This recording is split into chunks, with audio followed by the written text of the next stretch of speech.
আইআরআইয়ের প্রতিনিধি দলের সঙ্গে জামায়াতের বৈঠক। এদিকে নেতাকর্মীদের উদ্দেশ্যে বিএনপির বিশেষ বার্তা। জানাবো কিছু রাজনৈতিক দল পার্শ্ববর্তী দেশের ফাঁদে পা দিয়েছে বলছেন তারেক রহমান। এখন সময় হচ্ছে মানুষের আস্থার প্রতিদান দেয়া বলছেন সার্জিস আলম। এবং সর্বশেষ জানাবো বৃষ্টির আভাস, প্রশমিত হতে পারে তাপপ্রবাহ। দর্শক শুনছিলেন সংবাদ শিরোনাম, এবারই বিস্তারিত। আইআরআইয়ের প্রতিনিধি দলের সঙ্গে জামায়াতের বৈঠক। ওয়াশিংটন ভিত্তিক ইন্টারন্যাশনাল রিপাবলিকান ইনস্টিটিউটের আইআরআই একটি প্রতিনিধি দলের সঙ্গে বৈঠক করেছে। জামায়াতে ইসলামীর 2 সদস্য বিশিষ্ট প্রতিনিধি দল। আইআরআইয়ের প্রতিনিধি দলে ছিলেন প্রতিষ্ঠানটির বাংলাদেশ অফিসের senior program manager Amitabh Ghosh, Malaysia অফিসের resident program director Brian R Bruhn এবং বাংলাদেশ অফিসের acting resident program director Joshua Rosenbloom. জামায়াতে ইসলামীর পক্ষে ছিলেন সংগঠনের কেন্দ্রীয় নির্বাহী পরিষদ সদস্য, কেন্দ্রীয় প্রচার ও মিডিয়া বিভাগের সেক্রেটারি মতিউর রহমান আকন্দ এবং কেন্দ্রীয় কর্মপরিষদ সদস্য অ্যাডভোকেট জসিমউদ্দিন সরকার। জামায়াতের কেন্দ্রীয় প্রচার বিভাগের মুজিবুল আলম স্বাক্ষরিত সংবাদ বিজ্ঞপ্তিতে জানানো হয়, এই বৈঠকে বাংলাদেশের গণতন্ত্র, গণতান্ত্রিক মূল্যবোধ এবং গণতন্ত্রের বিকাশ ও উন্নয়ন নিয়ে আলোচনা করা হয়। আইআরআইয়ের প্রতিনিধি দলের পক্ষ থেকে বলা হয়, বাংলাদেশ জামায়াতে ইসলামী একটি শক্তিশালী দল। জামায়াতে ইসলামী বাংলাদেশের গণতন্ত্রকে অর্থবহ করার ব্যাপারে কাজ করে যাচ্ছে। সৌহার্দ্যপূর্ণ পরিবেশ অনুষ্ঠিত এই বৈঠকে উভয় প্রতিনিধি দল ভবিষ্যতে বাংলাদেশের গণতন্ত্র এবং গণতান্ত্রিক প্রতিষ্ঠানের বিকাশ ও উন্নয়নে একযোগে কাজ করার ব্যাপারে প্রতিশ্রুতি ব্যক্ত করেন। নেতাকর্মীদের উদ্দেশ্যে বিএনপির বিশেষ বার্তা। দেশের চলমান পরিস্থিতিতে দলীয় নেতাকর্মীদের উদ্দেশ্যে বিশেষ বার্তা দিয়েছে বিএনপি। দলের সিনিয়র যুগ্ম মহাসচিব রুহুল কবির রিজভী স্বাক্ষরিত চিঠিতে বলা হয়েছে, এত দ্বারা বাংলাদেশ জাতীয়তাবাদী দল বিএনপি এবং এর সকল অঙ্গ ও সহযোগী সংগঠনের নেতৃবৃন্দ সহ সংশ্লিষ্ট সকলের অবগতির জন্য নির্দেশক্রমে জানানো যাচ্ছে যে আপনাদের অধীনস্থ কোনো ইউনিটে সাংগঠনিক কাজের উদ্দেশ্যে সফরকালে কোনো ধরনের মোটরসাইকেল, বহর ও গাড়ি সহ অন্য যে কোনো যানবাহনের শোভাযাত্রা পরিহার করতে হবে। এই সমস্ত শোভাযাত্রার কারণে পাশ দিয়ে চলাচলরত সাধারণ মানুষের যানবাহন বা পথচারীদের যাতায়াতে ভয়ানক বিঘ্ন ঘটে। যে এলাকায় সাংগঠনিক সভা, কর্মী সভা অথবা জনসভা অনুষ্ঠিত হয়, সে এলাকায় ঊর্ধ্বতর নেতাদের আগমন ঘটলে শোভাযাত্রার কারণে প্রচন্ড যানজটের সৃষ্টি হয় এবং মানুষকে চরম দুর্ভোগ পোহাতে হয়, যা কোনোভাবেই কাম্য হতে পারে না। চিঠিতে আরো বলা হয়েছে, যেহেতু বিএনপি গণসম্পৃক্ত একটি রাজনৈতিক দল, সেহেতু জনগণকে দুর্ভাগ্যের মধ্যে না ফেলে মোটরসাইকেল, বহর বা অন্য কোনো যানবাহনের শোভাযাত্রা পরিহার করার জন্য নির্দেশ প্রদান করা হলো। দলীয় নেতাকর্মীদের বিএনপি আরো বলেছে, ইতিমধ্যে লক্ষ্য করা যাচ্ছে যে ঢাকা সহ সারা দেশে বিএনপি এবং এর অঙ্গ সহযোগী সংগঠনের নেতাকর্মীরা রং বেরং পোস্টার, ব্যানার, ফেস্টুন প্রদর্শন করছেন। এটা অত্যন্ত দৃষ্টিকটু, অনভিপ্রেত এবং দলের শৃঙ্খলা পরিপন্থী। দলের অতি উৎসাহী কতিপয় নেতৃবৃন্দ নিজেদের ছবি সম্বলিত পোস্টার প্রকাশ করছেন এবং ফেস্টুন ও ব্যানার ঝুলিয়ে রাখছেন। এহেন পোস্টার, ব্যানার, ফেস্টুন প্রদর্শন করা থেকে নেতাকর্মীদের বিরত থাকার জন্য নির্দেশ প্রদান করা হচ্ছে। কিছু রাজনৈতিক দল পার্শ্ববর্তী দেশের ফাঁদে পা দিয়েছে বলছেন তারেক রহমান। বাংলাদেশ জাতীয়তাবাদী দলের বিএনপি ভারপ্রাপ্ত চেয়ারম্যান তারেক রহমান বলেছেন, ষড়যন্ত্র এখনো থেমে যায়নি, চলমান আছে। আমাদের দেশের কিছু রাজনৈতিক দল বিভ্রান্তিমূলক কথা বা বক্তব্য দিয়ে যাচ্ছে পার্শ্ববর্তী দেশের ফাঁদে পা দিয়ে। সব ষড়যন্ত্রের বিষ দাঁত ভেঙে দিয়ে গণতন্ত্র ও মানুষের অধিকার প্রতিষ্ঠিত করতে হবে। তারেক রহমান বলেন, প্রতিবেশী দেশের ফাঁদে পা দিয়ে কিছু রাজনৈতিক দল বিভ্রান্ত হয়ে কিছু কথা বলেছেন, এজন্য আমাদের সজাগ থাকতে হবে। গণতন্ত্র ও মানুষের ভোটের অধিকার ফিরে না পাওয়া পর্যন্ত বিএনপির আন্দোলন চলবে। তিনি বলেন, বিএনপির রাজনীতি উৎপাদন ও উন্নয়নের রাজনীতি। বিএনপি চায় দেশের প্রতিটি সম্ভাবনাকে কাজে লাগাতে। আমরা সম্ভাবনাগুলোকে বের করে আনতে চাই। আমি 6000 মাইল দূরে থাকলেও আমার মনটা পড়ে থাকে বাংলাদেশে। তিনি আরো বলেন, সাতক্ষীরায় চিংড়ি চাষের ঘের কেন্দ্রিক বেড়িবাঁধ নিয়ে যে আতঙ্ক, সে আতঙ্ককে কাটাতে বাঁধটি শক্ত ও মজবুত করতে চাই। এভাবে দেশের প্রতিটি জেলার সম্ভাবনা আছে, সেগুলো বের করে কাজ করতে হবে। তারেক বলেন, সম্ভাবনাগুলো বাস্তবায়ন করতে হলে নির্বাচিত সরকার দরকার।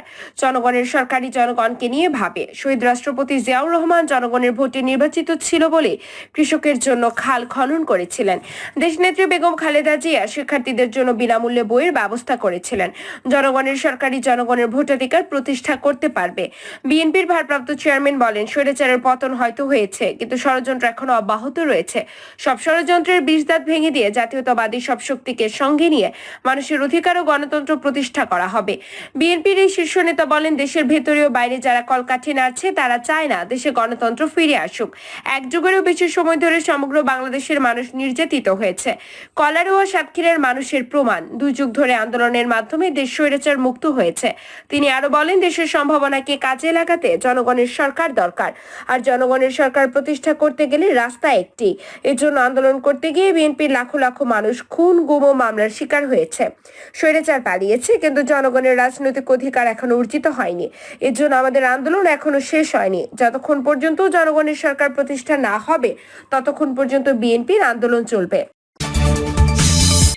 সময় হচ্ছে মানুষের আস্থার প্রতিদান দেয়া, বলছেন সার্জিস আলম। বৈষম্য বিরোধী ছাত্র আন্দোলনের বিভাগীয় জেলা পর্যায়ের সফরে মুন্সিগঞ্জে ছাত্র জনতার সঙ্গে মতবিনিময় সভায় কেন্দ্রীয় সমন্বয়ক সার্জিস আলম বলেছেন, বিগত 16 বছর ধরে বাংলাদেশের প্রত্যেকটি রাজনৈতিক দল তাদের সর্বোচ্চটুকু দিয়ে চেষ্টা করেছে। তারা ওই ফ্যাসিস্ট সরকারকে নাকি পতন ঘটাবে। তারা কি পেরেছে? বিগত 16 বছর ধরে বাংলাদেশে বিভিন্ন রাজনৈতিক দল বিভিন্ন ঈদের পরে, পূজার পরে, বিভিন্ন সময়ের পরে বিভিন্ন প্রোগ্রাম দেওয়ার চেষ্টা করেছে ফ্যাসিস্ট সরকারের পতনের জন্য। তারা কি পেরেছিল?